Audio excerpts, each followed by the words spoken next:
দুজনে মিলে আজকে একটা গজল বলি। আসসালামু আলাইকুম। আজকে আপনাদেরকে একটি গজল শোনাবো। মনের ঘরেতে রেখেছি যারে, দু জাহানের বাদশা নবী কামলিওয়ালা রে, দু জাহানের বাদশা নবী কামলিওয়ালা রে। মনের ঘরেতে রেখেছি যারে, দু জাহানের বাদশা নবী কামলিওয়ালা রে। মোরা যদি ডানাওয়ালা পাখি হতাম, ওই মদিনা দেখার লাগি উড়ে যাইতাম।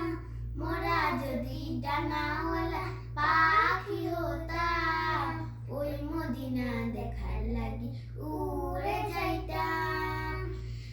হৃদয় জুড়ে দেখতাম আমি, হৃদয় জুড়ে দেখতাম আমি নয়ন ভরে, দু জাহানের বাদশা নবী কামলিওয়ালা রে, দু জাহানের বাদশা নবী কামলিওয়ালা রে।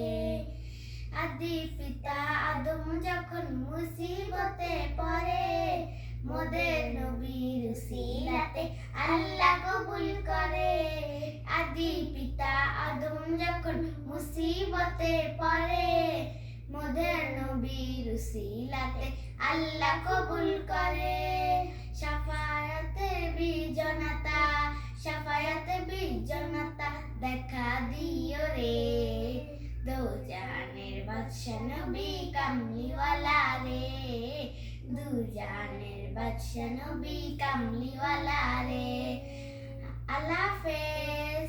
সবাই ভালো থাকবেন, সুস্থ থাকবেন এবং আমাদের জন্য বেশি বেশি দোয়া করবেন।